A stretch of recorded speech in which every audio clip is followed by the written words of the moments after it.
Hello, this is Dr. Grande. Today's questions ask, can I analyze the disappearance of Malaysia Airlines Flight 370 and were mental health factors at work in this case? Just a reminder, I'm not diagnosing anybody in this video, only speculating about what could be happening in a situation like this. If you enjoyed this video, please like it, subscribe to my channel, and consider supporting me on Patreon. I'll put the link to Patreon in the description for this video. So here I'll take a look at the timeline of Malaysia Airlines Flight 370, and then I'll look at the possible explanations for what happened, including the possible role of mental health factors. So starting with the timeline, we go to March 8, 2014. Malaysia Airlines Flight 370, known as MH370, took off from Kuala Lumpur International Airport at 12:42 a.m. It was heading to Beijing Capital International Airport and was expected to arrive at about 6:30 in the morning. On board the aircraft were 227 passengers from 14 different countries. 153 of the passengers were Chinese citizens. There were also 12 crew members. The aircraft was a Boeing 777-200ER, also known as the 777. It was manufactured in 2002 and purchased new by Malaysian Airlines that same year. These planes cost over $300 million. It was over the South China Sea at 1:19 a.m. when Malaysian Air Traffic Control, ATC, issued instructions to Flight 370 to contact the next ATC, which was located in Vietnam. They said, Malaysian 370, contact Ho Chi Minh 120.9. This led to the final contact by voice that anybody had with Flight 370. The captain replied to ATC saying, "Good night, Malaysian 370. He did not read back the radio frequency, which he should have, but it's really not that unusual. So this really looked like a normal flight. This was a flight that the airline ran 2 times a day. The aircraft's transponder stopped functioning about 2 minutes later, and ATC lost contact with MH370 on their secondary radar. This type of radar is dependent on the transponder being active. Now, the Malaysian military still had track of the aircraft using traditional radar, and they noticed that it turned south almost immediately after the transponder stopped working. It then traveled over the Andaman Sea. The Malaysian military lost contact with the aircraft at 2:22 a.m. 3 minutes later, the satellite data link, which had been lost for a few minutes before, was reestablished. A phone call to the airplane using the satellite system was not answered. The final transmission from the satellite system was received at 8:19 a.m. It probably occurred after the aircraft ran out of fuel, but before it crashed into the ocean. The search for MH370 was the most expensive in aviation history. It was suspended in January of 2017. In 2018, a private American company resumed the search, but they didn't have any success either. 20 pieces of debris have washed up on various beaches in the western Indian Ocean. Many were identified as almost certainly originating from MH370. The pilot was a 53-year-old man named Zaharie Ahmed Shah. He had over 18,000 hours of flying experience. He was married with 3 children. He owned 2 houses. He had a Microsoft flight simulator installed in his home, and he was very active online posting information about aviation. The first officer was a 27-year-old man. His name was Farik Abdul Hamid. He had over 2,700 hours of flying experience. He was still in training. This was actually his last training flight. The first officer was actually flying the plane that evening, and the captain was operating the radio. This is not an unusual arrangement. Now, we see that there was good weather that night. There was really nothing out of the ordinary with this flight. After an extensive investigation, the conclusion was that they don't know what happened, but here's what they think they have figured out. They believe the pilots were well rested and not under any apparent distress, including psychological distress, although this has been disputed specifically in the case of Captain Zaharie. Evidence indicates that the transponder was turned off by the captain or the first officer. They know that when the aircraft turned from its planned course, it was under manual control. So it's not like the aircraft was out of control. There was a person providing input to the flight controls. The cabin was depressurized deliberately by whoever was at the controls. Right about the same time, most if not all the electrical systems were deactivated. It's likely the plane also climbed to 40,000 feet, which may have been done to accelerate the effects of depressurization. It is likely this is how the passengers died. They suffocated. Air traffic control did not initiate emergency protocols that were available to them, which delayed search and rescue operations. The Malaysian government did not scramble fighters, which cost them an opportunity to identify the aircraft and to potentially find out where the aircraft ended up. They said there was no point sending up fighters unless they planned on shooting something down. The plane almost certainly ran out of fuel and descended at a rate of 15,000 feet a minute, meaning that it started to disintegrate in the air. There was no controlled attempt to land the aircraft on the water. No one claimed responsibility for the disappearance of MH370.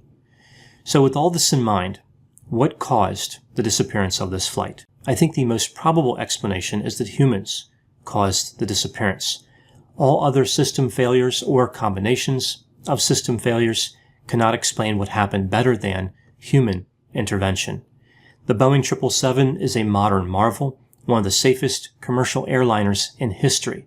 It has redundant systems, it's inspected frequently, maintenance is performed at regular intervals where worn components are repaired or replaced. It's extremely unlikely that some problem with the aircraft led to this outcome. So again, it appears that it was a human being because there's no evidence of any other cause. Outside of the theory that a human did it, it's really difficult to explain how the aircraft turned south right after the transponder stopped functioning.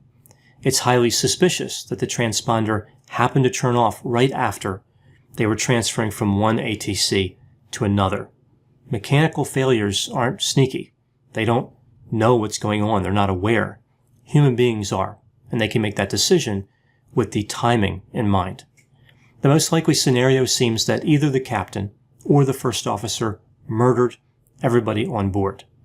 This theory is the best fit with the available evidence. No matter what happened in that aircraft, one of these two individuals should have communicated with air traffic control. If something happened that incapacitated both of them within a few seconds before they could contact anybody, then who turned off the transponder? Who put the plane into a churn? Who maintained control of the aircraft? So then the question becomes, which one was it, right? If we're going with this theory, which one was responsible? It's very unlikely there would be a conspiracy. So it was probably one of them and not both of them working in concert.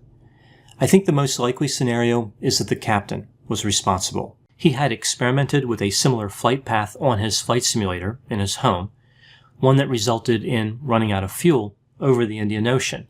It's hard to believe that's a coincidence. Also, simply having this scenario on the flight simulator seems unusual. Was Malaysia Airlines planning on offering a new route? Right? Were they going to have this flight that ran out of fuel in the middle of the ocean? I don't think too many people would buy a ticket for that flight. As far as Captain Zaharie's mental health, the official report from Malaysian authorities said that nothing was wrong. But there are other reports that seem credible. An article published in The Atlantic revealed information from people who knew the captain. They said he was sad and lonely. His wife had moved out of the residence and was living in the other house that he owned. He had a romantic interest in a married woman who had 3 children. He had some type of obsession over 2 internet models. He would leave them Facebook messages with sexual overtones, and they would not reply to these messages. It sounds like perhaps he was having some type of existential crisis with depressive symptoms. He was looking for some type of meaning, looking for excitement, adventure, and life just wasn't fulfilling. So with all that in mind, here's what I think happened in this case. The captain told the first officer to check something out somewhere outside of the cockpit, and then he locked him out of the cockpit. Alternatively, he could have tried to incapacitate him in the cockpit, but that would have introduced more risk for Captain Zaharie. After this, he turned off the transponder, turned south, depressurized the cabin, and simply let the aircraft run out of fuel over the Indian Ocean. It may have been that he removed his own oxygen mask at some point so that he would die before the crash occurred. The captain was an intelligent individual. He had a great understanding of aviation, and he had specific knowledge about the Boeing 777. He was more than capable of executing this plan. If it was the captain, then what was the motive? He probably wanted to end his own life. As I mentioned before, perhaps he was depressed. As far as why did he choose this particular method, it was probably for one of two reasons: indifference or revenge. With indifference, the captain wanted to die. Life lost all meaning. Life had no value. Not only his life, but all life had no value. Therefore, it didn't matter how many other people died. He was going to do things his own way, be selfish, and take all those people with him. The difficulty with this theory is that there are easier ways to die, even if somebody is indifferent toward others. Why did he go through all this trouble? With revenge, the object was to kill the passengers and the crew, even though he didn't have anything against them personally. He still wanted to kill them. Perhaps to him, they represented society in general. He was going to make them pay for whatever he thought society did wrong to him. The difficulty with the revenge theory is it doesn't explain why he didn't claim responsibility in some way.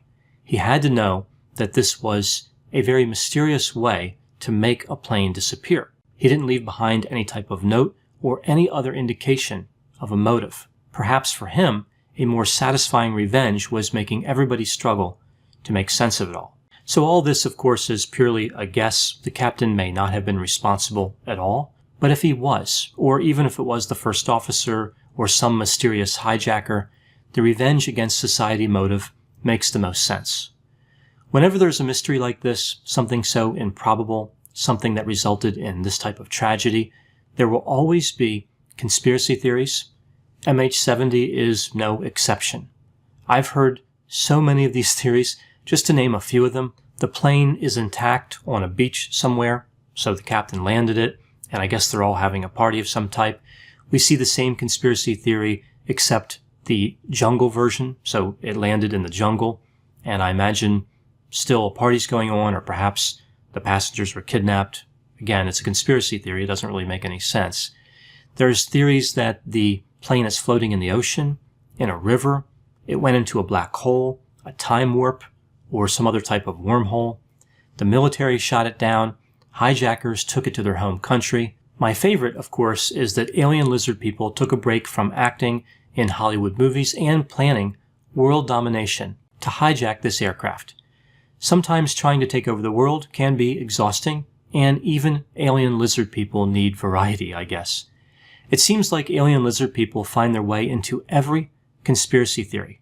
They are like the wedding crashers of conspiracy theories.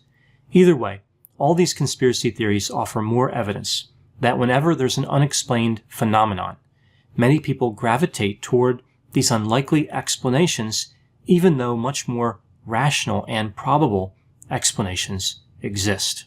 So those are my thoughts on the disappearance of MH370. Please put any opinions and thoughts in the comment section. They always generate an interesting dialogue. As always, I hope you found my analysis of this topic to be interesting. Thanks for watching.